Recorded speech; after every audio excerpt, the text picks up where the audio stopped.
See, we have a couple I more. believe we're on. We're recording, and I just accepted more people. We'll just continue as people sign in. We'll move them into the main event, as they say. So let's just wait, I guess, for that last straggler, and then once. Oh, nope, he's on. We're good. Perfect. Good to go. So just reiterating as well, especially for the people that's coming in, we are recording the session. If you don't feel comfortable speaking or having your video on, totally comfortable, but we want this to be a very interactive conversation. So highly encourage that people sign on, turn on their cameras, turn off mute, ask questions whenever, use the little raise hand emoticon within the Zoom. We'll call on you, and questions are very, very welcome. But welcome everyone to the financial literacy session. We're very excited to have you. I'm excited, and thank you also for Jeremy, for Khaled, for helping us to set this up and be able to speak to you and the rest of Cornell Tech. We're excited to break down for you the fundamentals of financial planning. And a quick heads up before I introduce my partner over here. My name is Chase Wickenheiser. I'm a financial advisor in New York City, part of the team Modus Park Associates. I am connected with Michael Tanny, and I'll let him introduce himself, but I've been now doing this for about a year and a half. I basically joined a similar team to Michael about a year and a half ago as their first young buck. And I've now been pushing this and doing these financial literacy sessions to multiple groups with Tanny, and we have a good experience with it. So excited to be now doing it with you, and I'll let Michael introduce himself too. Good evening, everybody. Nice to meet you. As Chase said, the best experience for everyone is going to be an interactive one. So please don't be shy. Ask any questions you want. No question is a bad question. You can always say it's for your friend, right? I have a friend who has this scenario, totally okay. Bottom line though is that we respect everyone's privacy as well. And if you have a question afterwards that you weren't comfortable asking in front of everyone, we are available to offer help thinking through it. So my name is Michael Tanny. I live in Manhattan on the Upper East Side with my family. I have 2 young boys, my wife, and our English bulldog. Chase mentioned we are at a firm called Magnus Financial Group located in Midtown Manhattan. And we'll talk a little bit more about our role in people's lives because it's important in context for you to understand what we do and how we do it, because it frames the rest of the conversation, especially in the nature of our conversation tonight about just fundamentals of financial planning and how you think about things and look through them, both from the lens of student, a soon-to-be professional, and also in a lot of circumstances here, people who are maybe not U.S. citizens yet, or may never be, but still have a life here and are investing in their future here. So there's a lot of considerations, and we're here to help you just think through them, stimulate ideas. Professionally, I was at Goldman Sachs for about a decade in the wealth management group, and I helped manage over 10 billion in assets. I left, started my own firm, which was acquired a couple years ago by Magnus Financial, which we are where we are today. So I'm excited to be here. I'm not a Cornell grad, but I'm not sure they actually would have accepted me. I don't think I'm smart enough. But Cornell is fantastic. As Chase mentioned, we have spent lots of time up there. We've spent time on campus, and it's a really great and special place. And I really like the ice cream. So without further ado, let's get on with the show, Chase, and let's start the I'll call it dinner and learn. Exactly. So I'm going to be sharing my screen now. Perfect. And let me know if everyone can see my screen. I'll take some thumbs up, everything like that. We're all good there. Perfect. So we'll dive into the nitty gritty. We, as again, already iterated, we're going to be speaking about the fundamentals of financial planning. And what you can expect to take away from this session is really, in our opinion, learning about the 4 major things that postgraduates should be focusing on once they enter into the workspace, right? So financial literacy is a very intimidating conversation. It just is. There's a lot that needs to be taken into account of, and there's no real formal place of education offered anywhere. So it's hard to understand this, right? So what we tried to do is really whittle it down to and simplify it as much as possible in order to make it easier for people to understand and retain. And so we broke it down into 4 major things. Those being 1, and also before I list them off, we'll be talking about these terms, what they are specifically. So if you don't recognize anything, Don't worry, we will cover it later in the session. 1, we're going to be talking about creating an emergency fund. 2, creating a wealth investment account. 3, invest for retirement. And then 4, lock it in your insurability status. We'll talk about what each of those means, right? But before we dive into that. So the first thing to mention, as I said before, that I was at Goldman Sachs originally, and then I started my own firm, which is a fiduciary firm. And what you'll see is 2 boxes in here. And this is important in construct because in our industry, there's 2 ways to work with people. You can either be the independent fiduciary advisor, which is the right side, or a broker, the left side. One is not necessarily make someone good or bad, right? Individuals have their own range of talents. But what's important is that if you in the future are going to engage with a professional, what we highly encourage is that you work with the independent advisor, because at the bottom line, the relationship is based on a fiduciary standard, which essentially means your interests come first. And what you'll find in your own research, and you're all very smart people, you'll find that there are a lot of people along the way who want to help you and they can provide value, but their hands are a little in the pockets along the way. And the independent advisor side says, that whole model is just messed up. It's not the way it should be. The client should always know that the person they're working with is going to act in their best interest all the time and be transparent about everything. And it changes the whole relationship. So we are that independent advisor, that right side, which allows us to talk about anything, right? We talk about financial planning, we talk about insurance, we talk about investments, but our relationships with our clients are not based on how the market is doing versus how their portfolio is doing.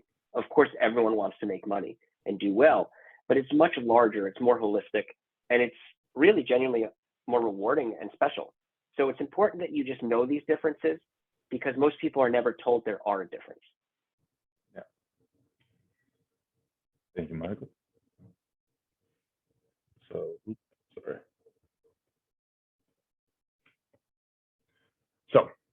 quick thing to note. Whenever you see that fun little animation, you saw those curtains just kind of wave by, right?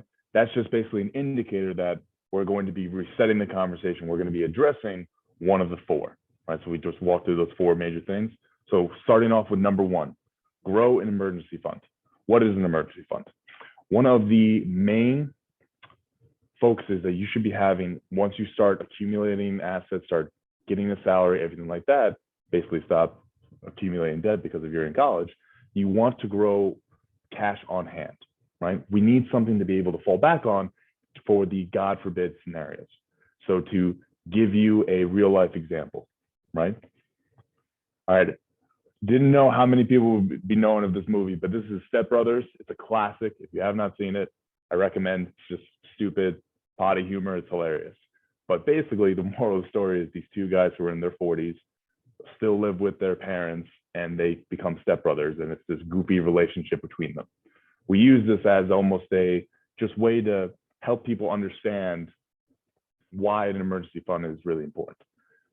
We just all lived through COVID. We're still living through COVID. My generation, when I first graduated, was in the workforce for about 1.5 years, 2 years, and then the world got smacked by COVID. What we had to battle with outside of everyone else, you were probably all traveling restrictions, everything like that. A lot of the new hires, a lot of the new incoming people to companies were cut, right? Companies weren't as profitable. There wasn't as much revenue coming in, so they had to downsize. And the new weight, the less experienced, were some of the first to get cut. It's something no one could anticipate, no one could plan for. That's what an emergency fund is used for. You need to be able to live your lifestyle for 4 to 6 months in order to figure out the worst case scenario, right? So all my friends who potentially lost jobs because of COVID, a lot of them couldn't find work for 6 months. That's why you build cash on hand. You need something that you can physically have that I'm protected. The other lesson is be nice to your parents, because you never know when you may have to actually go back home. Also true. Also very true. Now, how do we do that, right? We want to start building cash on hand. First way that we do that is creating a budget. Now, also going off of the registration email and all the questions that were entitled within it, I know a couple people were requesting this. What are good strategies? Everything like that, right? So something that we've created and we're going to provide to everyone is a budgeting spreadsheet. We'll walk through it at the end, but basically it is a sheet that you can go to and follow that has a bunch of different areas just to get your mind thinking about where am I spending money, right? You'll have rent, you'll have your groceries, your student loans, your dining out, gym, whatever it is. So you can start to record those numbers. At the bottom, it will calculate the total expenses, and that's how you really create a budget. That's how you solidify and really tighten the notch on how much are you spending on a monthly, yearly basis. Once you have a good understanding of that, you can offset it from your salary, and you can see what is my savings potential, right? How much money can I actually save per month, per year? And that's where a lot of these planning strategies are going to come into play. And Chase, one of the things that we see quite often is that we work with people who are really smart, very successful, but they have no idea where their money's really going. They know that they spend less than they earn, or they know the opposite, but they have no idea. And there's no accountability. So it's really important to just keep track. You don't have to be overly meticulous, but you need to understand where it's going, because when you do have to make strategic decisions, whether you're saving too little or maybe you want to save more, or whatever's happening in your life, you need to know where to change your behavior. And if you have no log of it, it's impossible to figure out, and you're starting from scratch. So I can't emphasize enough that having a basic budget is really, really important to your financial health. Yeah. We have our first question. Please unmute yourself, and more than welcome. Yeah. Hi, thanks for having this session. That's great. Yeah. I saw you showed a budget sheet for creating the budget. Is there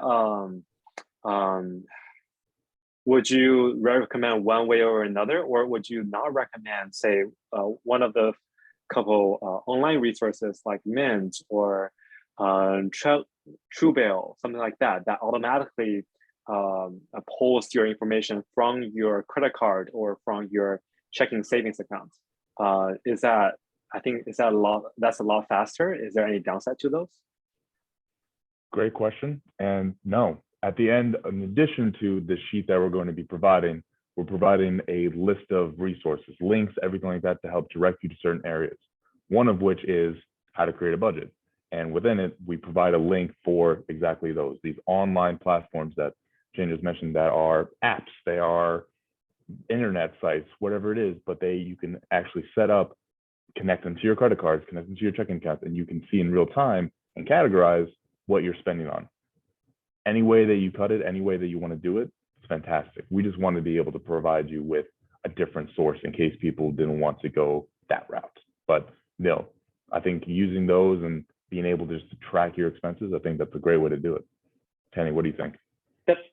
That was a great question. I agree with everything you said, Chase. The only thing I'd add, which hopefully will stimulate more questions, is not specific to your question, Cheng, but the fact that this may be the one nugget of information you take away from today that was more valuable than all the others. Everyone's going to have a moment in this presentation where they're going to say, oh, I'm doing that. Oh, I'm not doing that. Or I saw someone else do it. Something's going to happen during this presentation. So there's no one size fits all for anyone for anything. So I'm saying that thank you very much for raising your hand early in the presentation. I encourage other people to raise it.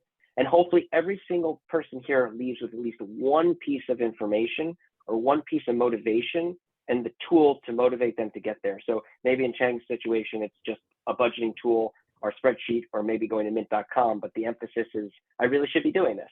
So thank you very much for asking the question, and I hope other people feel empowered to ask along the way as well. Yeah, great question. It also gave me a chance to go back a slide and show another goofy animation, right? So whenever we give these presentations, because we've given a lot of them, right? We like to customize it for the group that we're speaking to. And so speaking with Jeremy, speaking with Claude, I know that a lot of our participants are international students. And so because of that, we were going to now entail a lot of strategies or focus points that people who are non-U.S. residents should be focusing on, right? So whenever you see that fun animation and then the yellow screen, that means that this is specifically pertaining to anyone who is not a U.S. citizen, right? And so just for most people, especially when you first come over, making sure to put an emphasis on things like this, and this ties into the budgeting, right? Opening up a bank account. We just talked about putting money on hand. It's good to solidify a bank account for more than one reason. One, it will help to protect your money, keep it secure. And then two, we'll talk about this in a second as well, building a U.S. domiciled credit report, right? When we go for refinancing our student loans, when we go for applying for a mortgage, banks need to check our history, our credit history. How likely are we to repay their money? And one of the ways to do that outside of starting a credit card, which we'll talk about, you need to have a U.S. domiciled bank account. So that's one of the first things to start focusing on. If you haven't done that, suggest doing it. And then two, or three, acquiring a social security number or individual taxpayer identification number. You need to be able to, for a lot of things, we'll talk about how this is applicable. You need to have this form of identification when you start to apply for things, when it's going to become very helpful. So these two links, and again, we'll be providing these afterwards. So no need to try to write down HTTPS, don't write down all of that. We'll provide these slides afterwards, and you can use those links to access the websites and see what the process is for acquiring either of those. Social Security a little bit harder. That's why number 3 is there. And do this now, not now as in like right now, but in the next couple of weeks, if you haven't done any of these, explore doing at least one, because you'd like to think it takes 5 minutes to walk in somewhere and fill out some forms. We all know it doesn't work that way. And while you don't need it now, it's really beneficial to have it and set it up and start accumulating a history so that when you do need something, you're not scrambling. Kind of goes back to the budget thing, right? Just setting a plan and actually putting it to work so that when you do need to make an action or a move, you can just do it. You don't have to go through all the bureaucracy. We'll keep moving. The last animation, I swear, but whenever you see that crazy ripple, it's basically that we're wanting to give an additional tip outside of the 4 main points that we're going to be discussing, right? So we have our 4 main areas of focus, but this is something else that we want people to be aware of. And we just talked about it, starting to build credit, right? What is credit? It is the number that is associated within the United States that basically relays how well you repay your loans, your debts, what is your overall performance, right? So we all know, so it's ranged of 500 to a little bit above 800. 800s, you have a very good score. If you're in the 500s, it's not so good. So what do you need to start doing to get that number as high as possible? Because if you get that number up there, it's going to make applying for mortgages, for buying your house, reapplying for student loans, trying to refinance it. It's going to create a lot more options for you. So we want to start attacking that now rather than later. The best ways to build credit are this. 1, you need to acquire a credit card, right? So you need a payment history. Basically meaning what you should be doing is having either 1 to 2 credit cards. And if we were in person, we would be raising how many credit cards does everyone have, everything like that, but a little bit difficulty with Zoom. But what you want to start doing is, and the suggestion is, acquire 1 to 2 credit cards and then be paying small amounts or just regular amounts in it every month and paying it off every month. We need to show consistent payments over a long period of time. That's the easiest and fastest way to start building your credit. So it's 1, payment history, amount owed, and short-term debt. Those 3 that we just talked about, those are the immediate ways to start building your credit fast. Michael, anything to add? Any questions off that? That's a good one. You also don't want to, sometimes you can dive into this as well. There might be great coupons or whatever it is. You don't want to get a lot of credit cards because that will be different types, like amount owed. Those will be viewed as different pools of debt. So having 2 to 3, that's the ideal number. That's the sweet spot. If you start going into the 4 or 5 range, it's too many credit cards. And don't just get rid of having a credit card. Having a credit card but not using it doesn't help either. So, very often we see, someone who went to buy a computer or they had a big purchase and they could get a 10% off, 15% off. And they said, well, of course, I'll just open the credit card. That's a great idea because I'm about to buy this anyway. And it was a great idea, except after the purchase, they don't use it anymore. Now, that doesn't really help you on your credit history. So just be mindful of that as well. Keep going. Last thing, and I know this was not last thing, but this was also something that was mentioned pretty frequently within a lot of the questions of the registration. People want, oh wait, sorry, I jumped the gun. This is the last thing. One of the other resources that we want to provide you, running a credit report. This is just how you actually determine what's your score. These 3 links are all the 3 bureaus that track this information. We suggest once a year using one of these links and just running your credit report. Find out what your number is, because it will, one, help you to stay on top of it, but also help these places to stay on top of it. They're a little bit slow. It's like the DMV, the government's just slow. So if you look at them and just say, all right, what's my number? You can either update them or update yourself. Jeremy. Yes, thank you so much. I actually have a question. What do you think about Credit Karma? Because a couple of months ago, I was asking to a friend of mine who actually has a pretty big experience in running credit. And he told me that whenever I wanted to try to generate a credit report on my bank, let's say it's JP Morgan Chase, it might affect the credit. Instead of that, he told me to go into apps like Credit Karma or to go to these websites. What do you think about this? Yeah, you can definitely do that. If these are the 3 main credit bureaus that a bank, so think of a mortgage, a car loan, real substantial purchases, they're going to go to these 3 and pull all 3. So we recommend you go to these once a year, because these are actually the ones that the professionals are going to look at. And if there's something wrong, very often it's not a matter of checking on your health because you know you're healthy.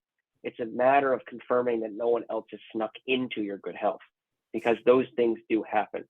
So I completely agree with using Credit Karma or something else as a convenient tool, but once a year, at least go into one of these and check it out, because you want to make sure.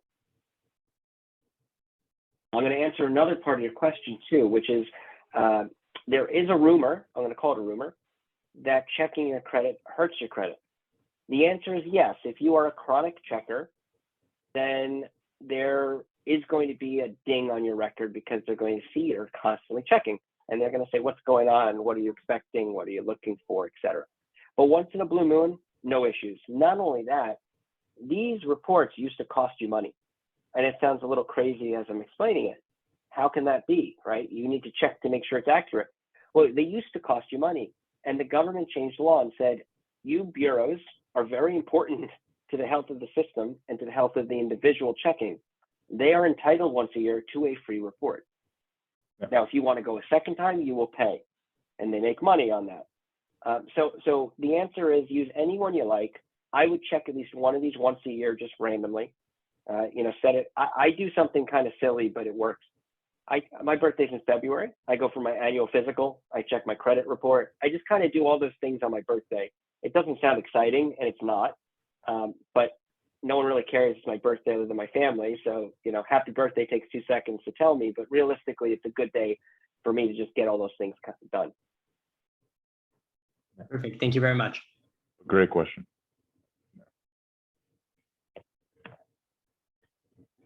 Transitioning off. So the last thing, and this was, Chen, do you have a question?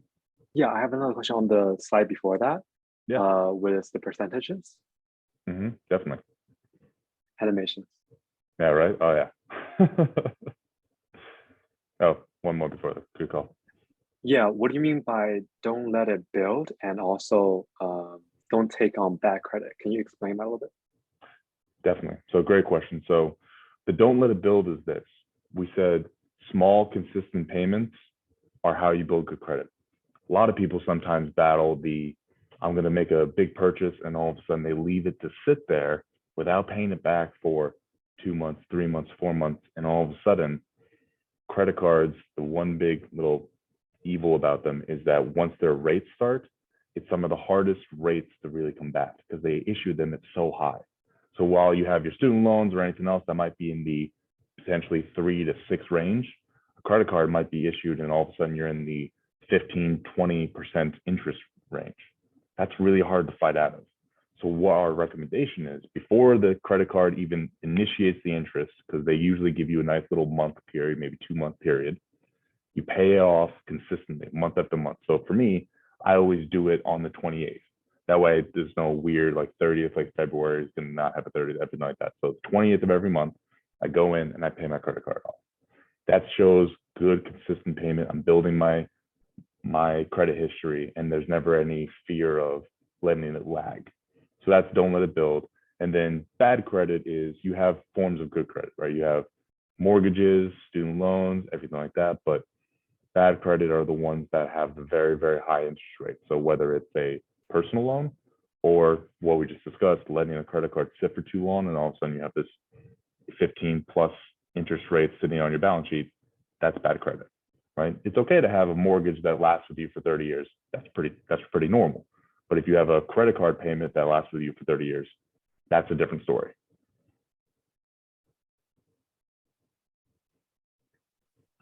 A continuation on that, couple of credit cards have the automatic payments after, say, 15 days after the statement shows, right?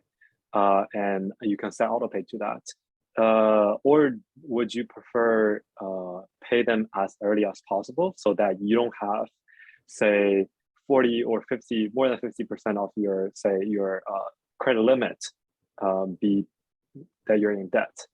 Or is automatic payment okay? Because they usually are set like 15 days, 25 days after the statements. So you can, Cheng, that's a good question because it can get a little confusing. A couple of things. One is you can change the date you owe, not obviously while you owe it, but if you call your credit card company, so Chase mentioned that he has the 28th of every month, you can call the credit card company and say, I want my credit card to be due on this date. And they will effectuate it for 2 months out because they obviously need you to pay them whatever you owe them right now. So that's one. So you can pick any date you want. Secondly, is you bring up an interesting point, which is the debt to income ratio, or the amount of debt you're using, right? Your debt facility in a way. And there is something to that. You don't want to necessarily carry too much debt at any one time because you don't look as attractive when you do need money in a bind. That being said, if you are responsible in using a credit card as a normal functioning human, and I mean you're not going to the casino and rolling the dice and hope that you're paying it back, and you're not buying a car every month on it, you're just using it to live, but you're living smartly, there is no advantage to you to pay it down early. In fact, it's the opposite.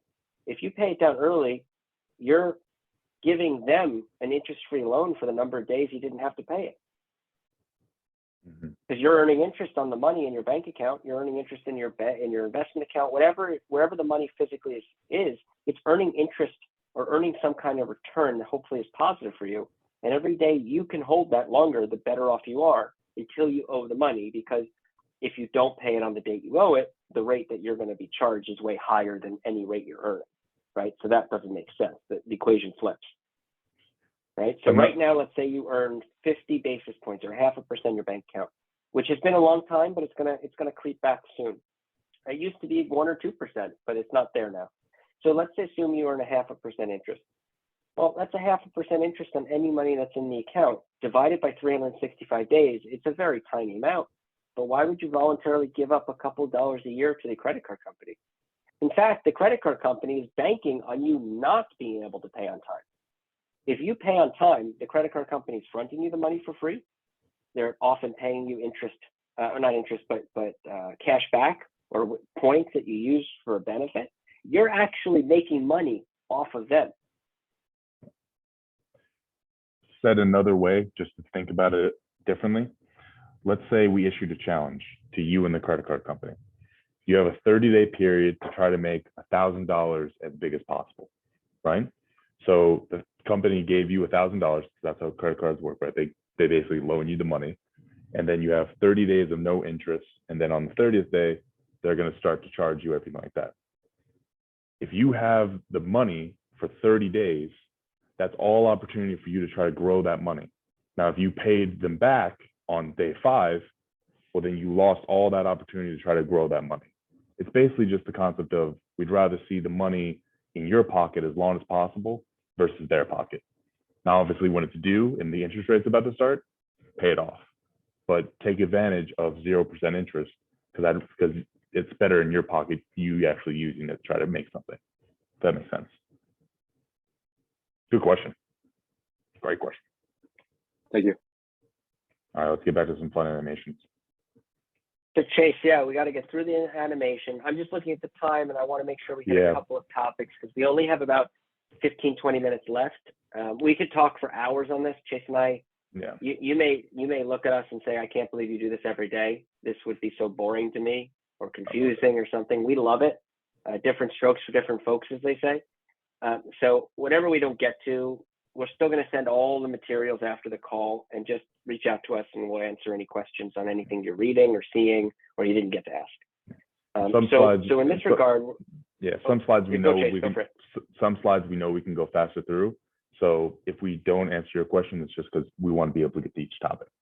So like, for instance, on here, refinance student loans, because we know that that was a big topic for a lot of people that requested it.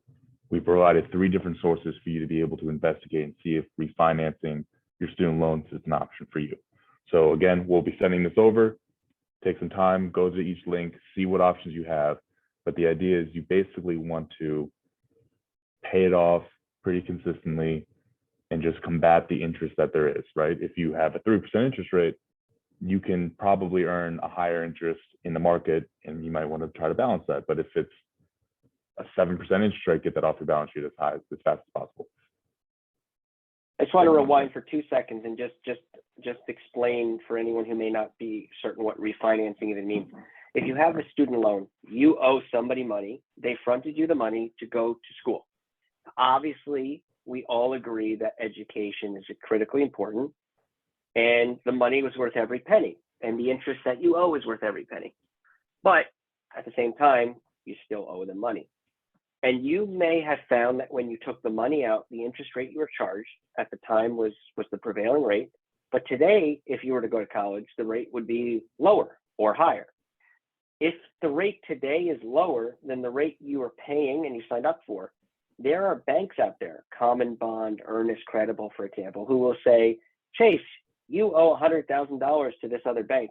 Why don't you come to us and we'll pay off that loan for you. And instead of you paying 5% interest, you pay us 4.5%, because they want your money. They want to both get the interest revenue, but they also may have other products to show you. They may eventually offer you a mortgage, a credit card, a bank, right? They're in the business of making money too, and they're trying to attract you as a customer. But what's awesome is that you're going to save money.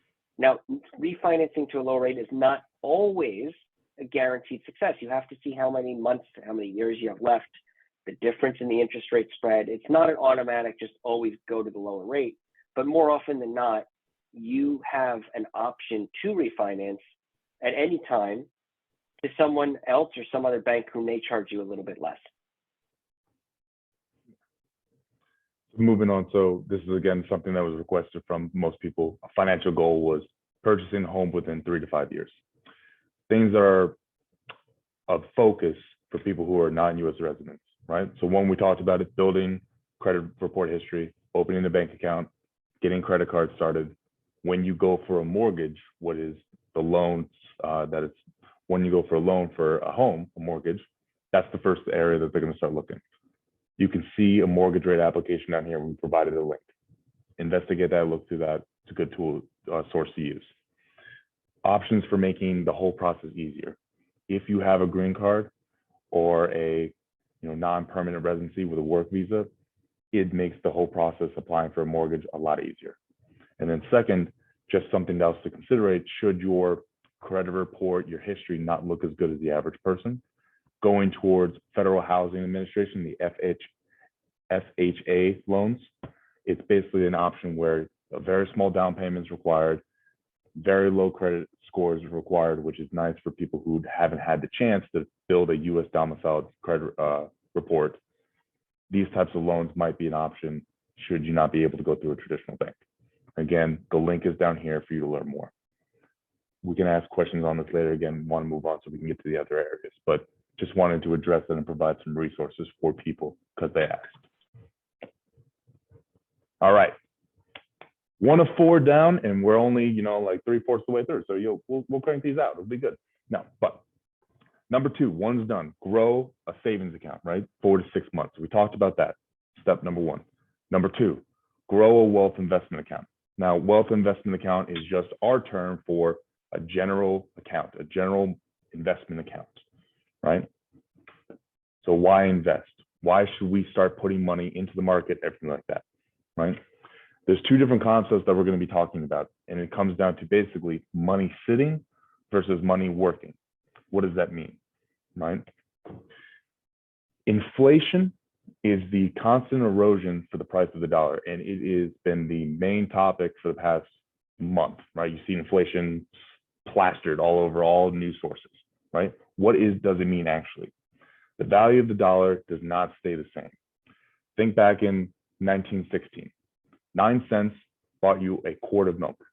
1966, 9 cents bought you a glass of milk.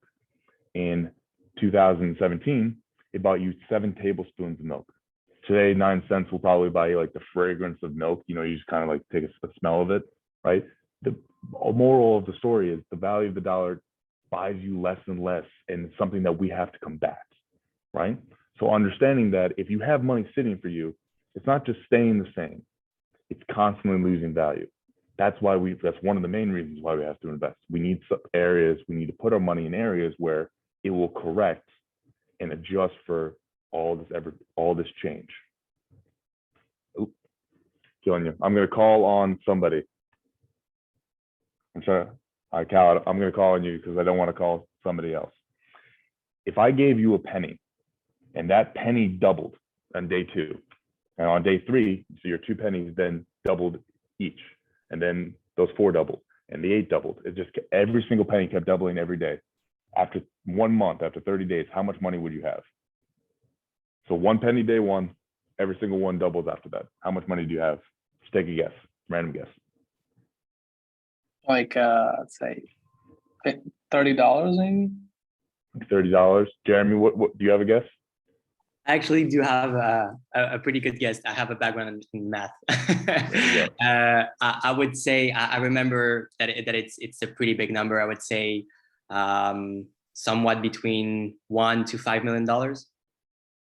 Exactly. So yeah, Jeremy was definitely a little bit closer with the million range, but that's the idea. It's a funny example. Obviously, we're never expecting for our money to double every single day. That'd be pretty awesome. But the idea is that's the power of compounding, right? We want money that we put in to earn money, and that earned money to earn more money, right? We just want it to build on itself. And the best way to think of it is honestly a snowball example. Michael, do you want to take this one?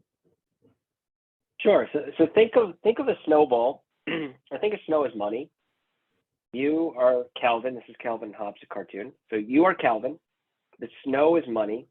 And the snowball, which you're creating in this picture, is your initial deposit of money, your initial savings, your initial present from graduating. And the hill is time. And sometimes the hill's steeper, sometimes it's not, or at least it feels steeper. Obviously, time doesn't really change. But the point is that you take your ball of snow and your money, and you start rolling it down the hill. And you roll it down the hill because it's a lot easier than rolling it up the hill. And as you roll down the hill, the circumference and the surface area exponentially expands. And that's the concept of compounding in real life. Now, the beautiful thing is that you don't have to just roll the ball. You can actually have lots of shovels of people on the side throwing more snow on as you're rolling it. And all of a sudden, you're exponentially compounding, your exponential compounding, literally. And it's mind-blowing. Now, in this cartoon, we joke, she got rolled over by the snowball. But the bottom line is that at some point, that snowball gets so big, hopefully, that you say, well, how much bigger do I need the snowball to be? Like, what am I trying to do? Am I trying to have the world's largest yacht, or am I just trying to live a good life and no one bothers me and I do what I want to do? And obviously there is no right answer. But assuming for a minute you don't want to have the world's biggest yacht and your snowball is big enough and you realize, wait a sec, if I just keep rolling this ball down the hill, I can maintain its size. Maybe I shrink it very little, but I can start eating the snow. I can start making snow cones with it. I can do anything I want with the snow, but the ball is going to maintain its same posture. It's just not going to keep growing. And if anytime I want to, I can always just stop taking the snow off and let it grow again. And that's literally what you do with your own money. So time is on your side until it's not. And the point of this compounding conversation is that it is single-handedly the most determinant factor of your financial success other than your behavior. You have to get the snowball rolling. Doesn't matter if you start with a penny or $1 or $1 million. And God bless you if you have $1 million. That's amazing. Don't stop rolling that ball. Because it creates all the opportunities and all the flexibility you could ever want financially in your life. To emphasize Michael's point too, we put both these different concepts side by side, right? So on the top, we have compounding, putting a single dollar in the market back in 1974 and letting it just sit there, just putting the S&P 500 let it ride. By the time it got to 2019, that dollar would be worth $154. If you took that same dollar and just put it in your mattress, just set it there, let it forget, that $1 would be worth in value 16 cents in retrospect to time. That's what we're trying to emphasize. You're not just having money sit there. This money doesn't just stay the same over time. Your value is going to constantly go down. And what we want you to do is get exposure to all these corrections and have your money continually grow. Let the snowball build. Okay, that's one of the main things to drive home. Another little shatter, right? So something to focus on as non-U.S. citizens, right? When it comes time to everyone's not going to start hopefully working potentially next year, the year after, whenever you graduate, you are going to have to eventually pay U.S. income tax, right? And there's two different ways that you can qualify as a U.S. income tax earner. There's one, the bottom one, which is just the regular, you have a green card, you are a permanent resident, work visa, you are then eligible to pay U.S. income tax. There's also then just the substantial presence test. It's 183 days within the United States. You either just count it for your past year, or let's say you only did 60 days last year or this current year. Then you also add on a third of the year prior and a sixth of the year before that. So again, just a quick calculation. Just obviously, I'm assuming that most people are going to be in that bottom one, but it's a good way for people just to comprehend, when do I have to start accounting for U.S. income tax? My recommendation, because anyone who in this chat is not a U.S. resident, your financial picture is going to look more complicated than the average person. Meeting with an accountant, especially one that is familiar with your country's relationships to the United States, specifically also on the tax code, is important. I think it's worth having that conversation with an expert to sit down and make sure you're not missing anything. For instance, if you have any foreign-owned entities, any foreign-owned investments that aren't domiciled in the United States, you have to report every single one of those with your U.S. taxes, and there's additional forms and everything like that. It can get complicated. So that's something to account, and we'll touch on it later. But if you have any stocks from your own country, your ETFs, and we'll talk about all these different things. But if there are any of those within your name, take account of them now, because once you start accumulating income, you're going to have to account for them on your U.S. tax return.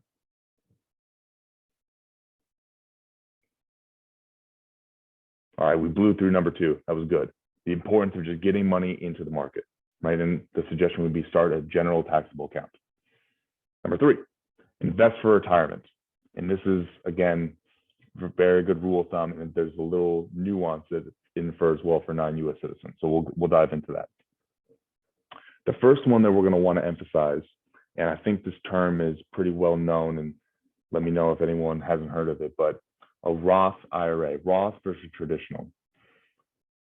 Those two terms are characteristics and adjectives to describe certain tax benefits that comes with certain retirement accounts. Now, to help drive home the point, we're going to use another funny example, right? So very similar to the Step Brothers picture. Can anyone take a guess at why I included these pictures to explain a Roth and the importance of a Roth? Anyone want to take a guess unmute yourself, come on. Otherwise, I got to call somebody out, and most likely it will be Jeremy. So if you want to save Jeremy, you know, you can unmute yourself. All right, Jeremy, you're getting thrown in the bus. You got to take a guess. So a Roth IRA, any guess why I'm including the airport and security and a 5-hour line that will just keep wrapping around? To be honest, no. So good. It's supposed to be a little out there. The idea is this: Roth IRA, Roth, that term refers to a tax benefit where money goes in taxed right up front, but then it grows tax-free, and any money that you pull out of it as well is tax-free. It's a really powerful, we'll explain why that's powerful, but to help kind of just emphasize why it is powerful, I'm assuming a lot of people in this chat have traveled a lot, right? So what if I could come to you today and say, all right, you're going to go to the airport and you're going to stand 5 hours in a line for security before you get onto your plane. They're going to put you through the ringer. But you do that once, and then for the rest of your life, whenever you go and travel, you literally just walk in the airport. Doesn't matter, you never have to go through the line. You just pull up to the airport and you just walk onto your plane. How many people would bear that 5 hours just to have the freedom to do that for the rest of their life, right? Goofy example, but that's why we're trying to drive home the point. We want to put money away into these certain vehicles that allow you to take the burden of tax, eat it up front, but then never have to worry about it again.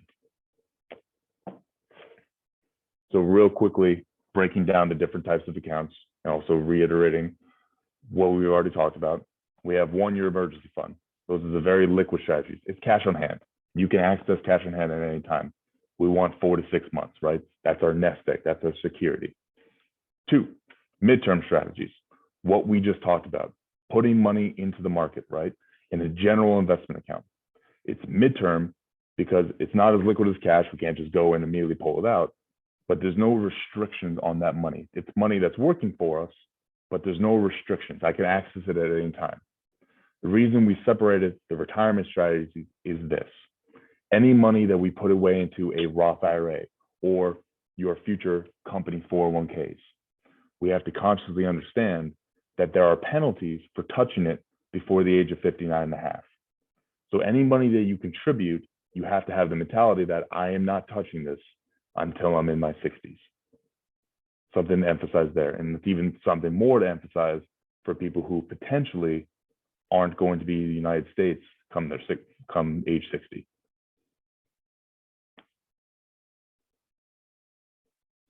One thing to note before we move on, a lot of people asked about this, company 401ks. Learning exactly what your company offers you is going to be key. There are going to be details when you sign on for your job, everything like that, that will say, for instance, if you contribute 5% of your salary to your 401k, we'll contribute 5% as well. We emphasize that you definitely do that. Their company is basically saying, depending upon what you do, we are going to match you. We're going to give you money as well. Michael and I could say pretty confidently that is one of the only areas that you can get a guaranteed 100% return on your money, right? It's free, big bold letters, it's free money. If you have to give 5% of your salary into this account and then your company matches you dollar for dollar, it's to your advantage to capture that money from your company, right? So as you start to look at your jobs and everything else like that, there might be certain benefits. Look into your 401k and see how much that your company is willing to match, okay? Capture the company match. Any questions off that? I know we're moving a little bit fast right now. Michael, anything to add that I'm missing? Okay, keep going. One quick alert. I said that a lot of these accounts, remember, there are requirements for the money that we put into it. Anything that we put into these retirement accounts, we have to have the mentality that we're not touching them until the age of 59.5, right here, right? Something to be careful, especially if you're not a United States citizen. Some countries, and there's a lot of complexities within that, so do a little bit of research, potentially talk to an expert accountant within the relations with your country. But should you leave a company, should you leave and want to permanently go back to your home country, they might require you to liquidate all your US domiciled accounts.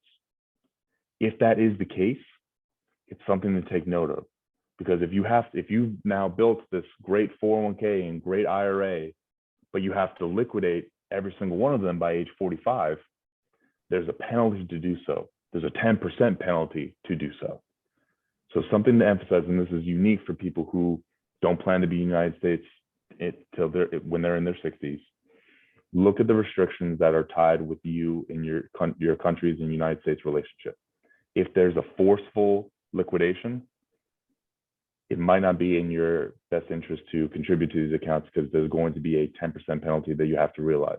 Not only 10% penalty, but then also pay tax on it as well. Any question there?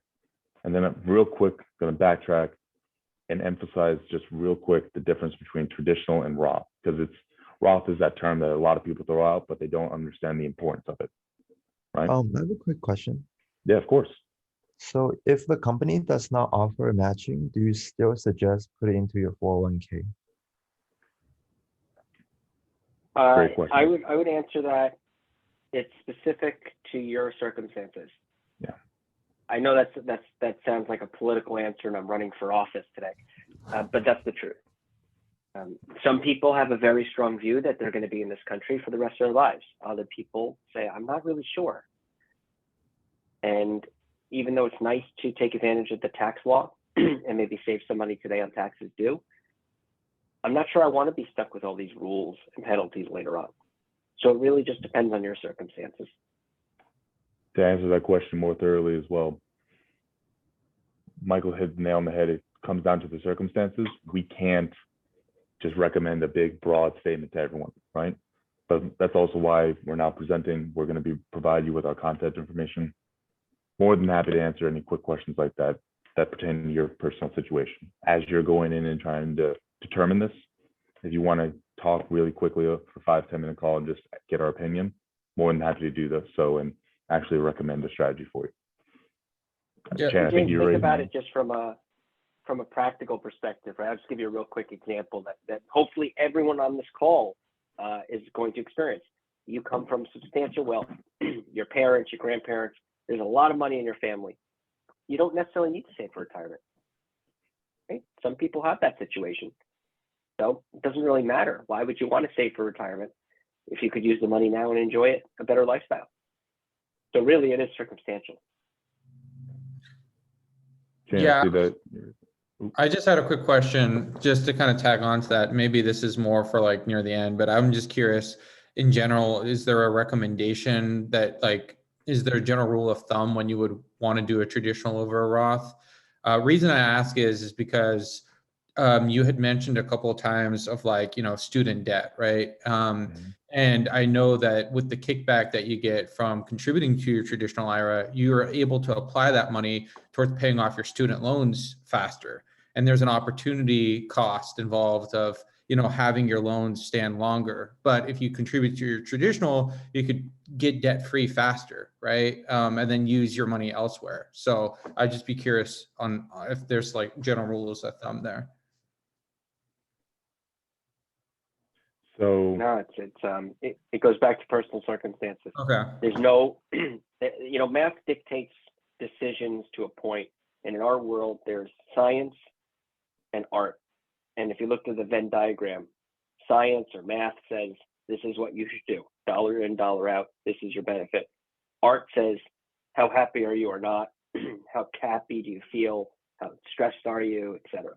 And the real answer lies somewhere on the overlap. And that's why we can't blanket say, do this, do that. It applies for everyone, because someone's mathematical bubble or circle may be much larger than their art one or their satisfaction. And someone else's satisfaction would be bigger than their math. It really just depends. Yeah. But you bring up a good point and a good advantage. And absolutely in your circumstances, because you're already aware of that, it sounds like it's something you may be taking advantage of or you may want to. Absolutely go for it. We're supportive of that move. There's also just something to be wary of, Shannon. We'll get to your question too. Utilizing 401k money in order to pay off student debt isn't always the best option in terms of if you take a loan out against your 401k, if your company allows for that, potentially that will work in your favor, right? You can basically, it's a different version of refinancing, right? You can get a lower loan. But if you just pull your money directly out, that's most likely going to incur a charge and a penalty for doing so. You can't just use the money right out to pay off student loans, most student loans.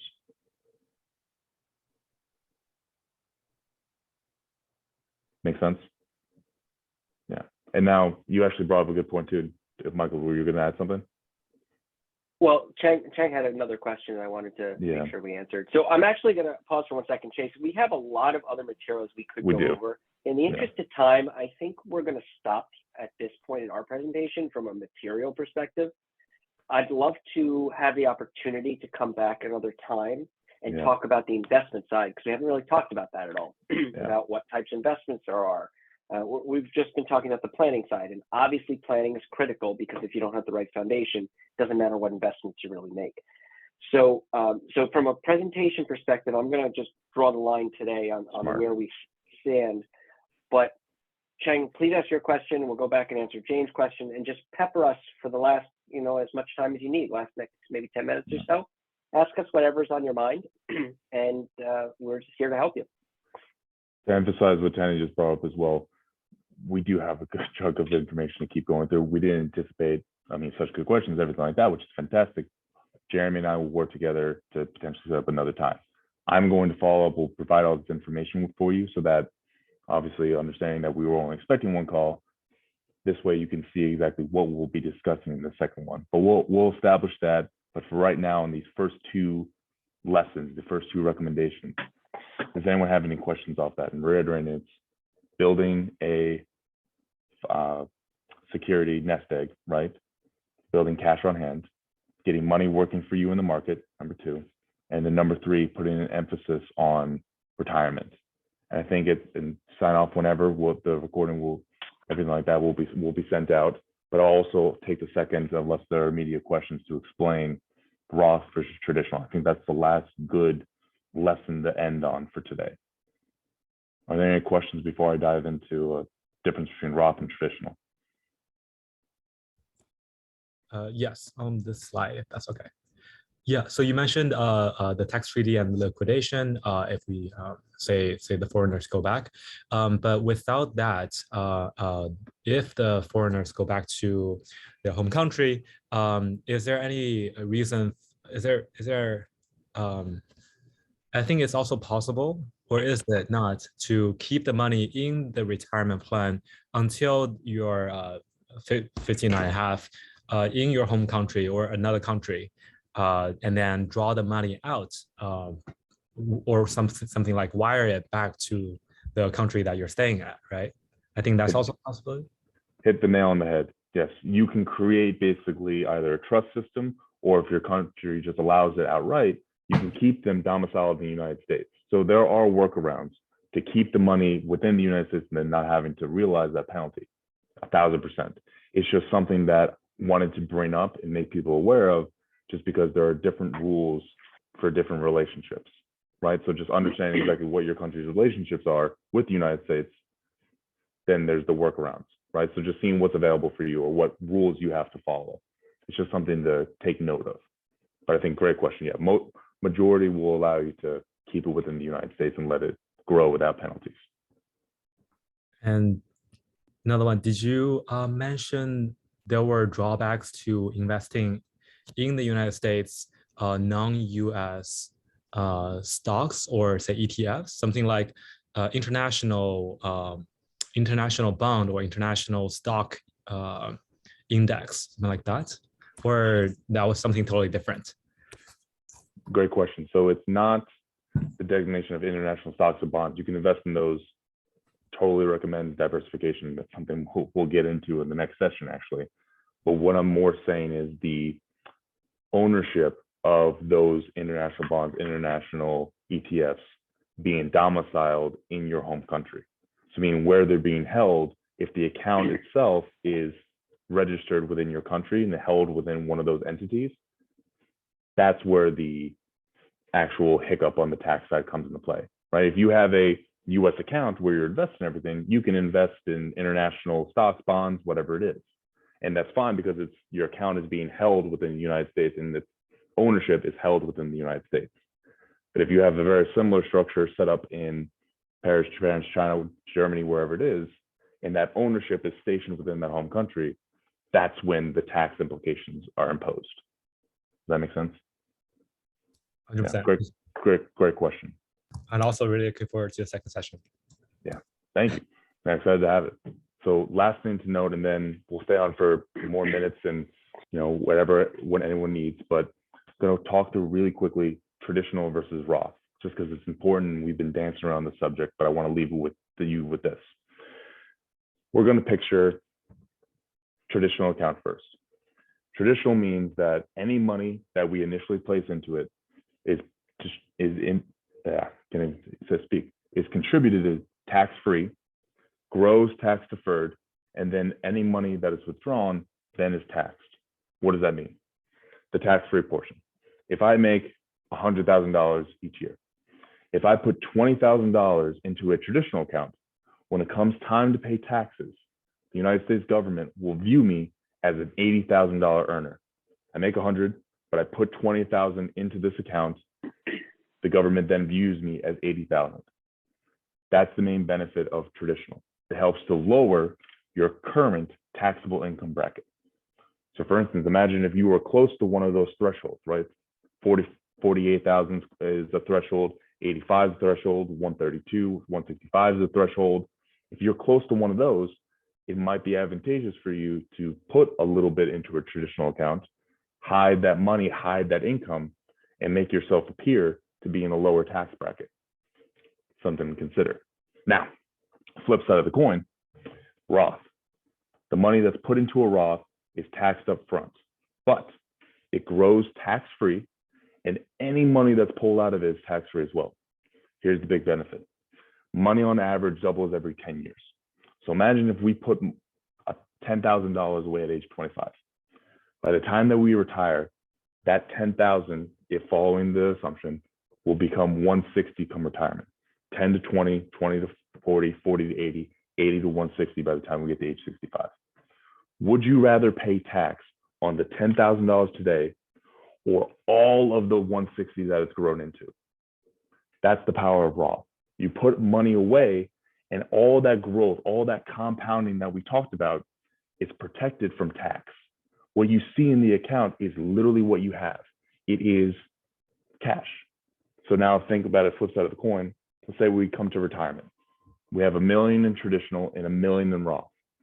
If you wanted to live off $100,000 in retirement, instead of pulling $100,000 from your traditional, where again, remember, it was not taxed, it grew, never taxed, but anything we pull out needs to be taxed. All that money needs to be taxed, which means the government would view us as a $100,000 income earner because we never stop paying tax. Instead of doing that situation, we have $1 million in each different bucket. We could pull 50,000 from here and 50,000 from here. The Roth's already been taxed, which means when it comes time to pay taxes, the government will view us as a $50,000 income earner. We're living off 100, but the government only recognizes this 50,000, which means our tax bracket is in the $50,000 range. Traditional lowers your current taxable income bracket. Roth protects your gains and lowers your retirement taxable income bracket. That's the main distinction. Any questions off that?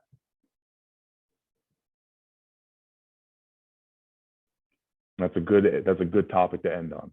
And there's a lot of information. We talked about how financial literacy is intimidating, but we're trying to break it down. It's just, we've been having good conversations, so it took a little bit longer than expected. If no one Does has anyone have any questions about any topic we discussed, or maybe something that was on your mind that you would hoped we would go through today? And Chase, while we're waiting to see if anyone raises their hand, if you could just go back to our initial slide, so at least they have our contact information in case they don't want to raise their hand right now. And James, I think you had a question. Yeah. Hey, Michael and Chase. Thank you for the presentation. I have a quick question about the compounding and S&P 500 you guys mentioned. So in terms of investing, I know a lot of people just like put money into the S&P 500 like a SPY or VOO, right? And then but there's also like financial advisor out there that would like try to get you into a like more like actively managed fund, and return like charge you like a percentage, like 1% from your investing account. Do you honestly just suggest like people just put money into like a S&P 500 and like just like do that, or is there any like good benefit for you to like hire a financial advisor when it comes to investing? I'm going to ask you a question back.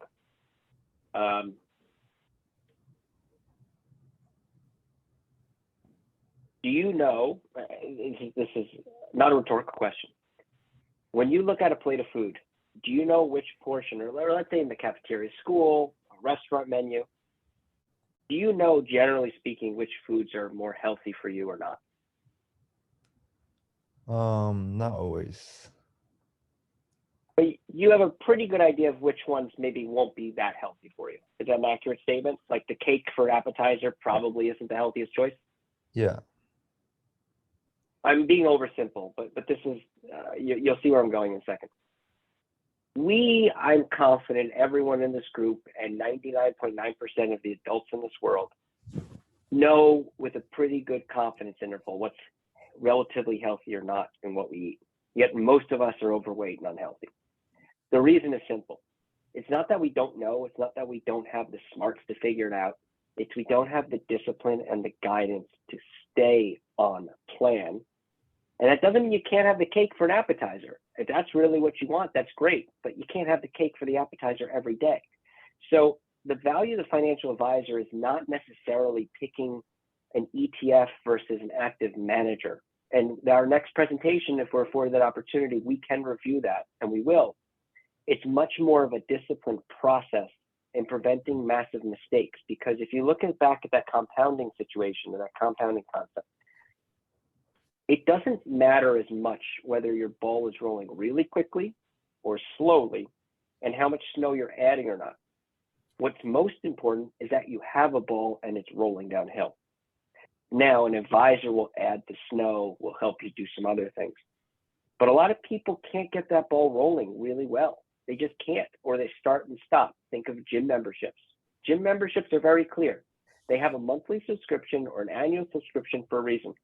Most people don't use it for the whole period, and they're stuck paying, right? If everyone used the gym every day like they paid for it, none of us would go to the gym because it would be too busy. So it all comes back to discipline and processes. And Chase and me, for example, we get paid on the assets we manage, and we get a fee on those. We want your ball to get bigger. We also want to make sure that you avoid any mistakes. We avoid yellow snow and brown snow. We keep to the white snow. Right? So there's a lot of other considerations in there, not just a low-cost exchange-traded fund versus an active manager. Now, to finish that entire answer and come back to the epicenter of your question, there is a difference when you're starting out. A low-cost exchange-traded fund does make sense.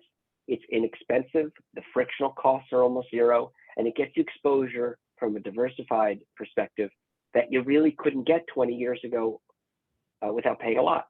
So we are very big proponents of using the S&P 500, the international MSCI All World, for example. There's lots of different indices, but we absolutely do support and are proponents of building in the beginning using very low cost instruments that give you diversified access.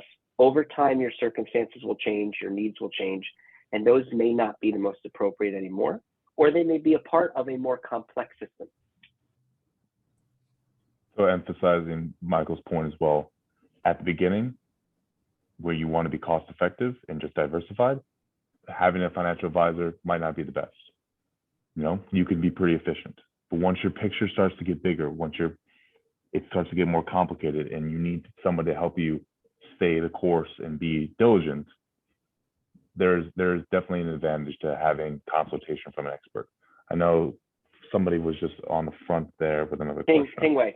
Yeah, Tingwei. Yeah, I want to make sure that I unmuted you. Yeah. I'm not really understanding the And you say that if our income is like 100K per year, and we put 20K in our bank account, then that 20K wouldn't be taxed, right? Yes, correct. But- Exactly. So there's two ways that you can put money away into retirement. There's two verticals. There's one where you put it in today and the government says you make that much minus what you contributed. So in Chase's example, you earned $100,000 and you put $20,000 into your retirement account immediately. So the government says, okay, you are now going to be taxed only on the $80,000. The $20,000 you're not taxed on today. However, we want our money. We're not going to forget. And down the road, when you're older and you go to take this money out for retirement, you are going to pay your taxes then. The other option is saying, pay your taxes today on all of it.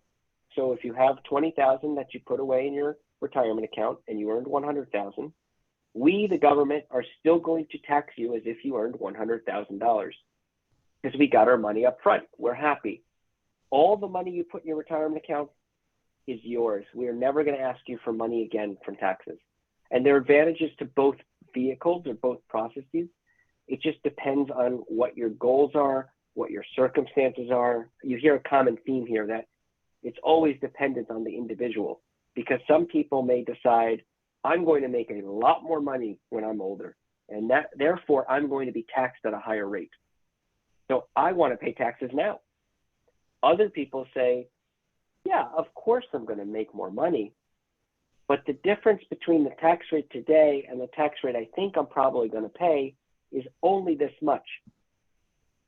Why would I do that? Why would I sacrifice money that I could be put in motion and compound? Because the compounding over that same time period will offset the benefit of the tax today. And unfortunately, the answer is we don't know. We don't know until 30, 40, 50 years from now which one was the right answer. But neither of them are bad options. And that's part of our job, is to guide people and help them understand the pros and cons and help them achieve their highest probability of success. Yeah, I see. So Tingwei, so again, reiterating, and Michael put it perfectly, Thank you. it all just comes to when you pay the tax. Traditional, push it off, and the government doesn't recognize what you're pushing off. Roth, get the tax out of the way and never have to worry about it again. Benefits to both, but that's the main concept. Okay, thank you. Yeah, of course. Great question. Okay, I think we're getting up to the end of our segment, so I'm just going to ask, as they say, speak now or forever hold your peace. Does anyone have a question they want to ask before we officially end our presentation this evening?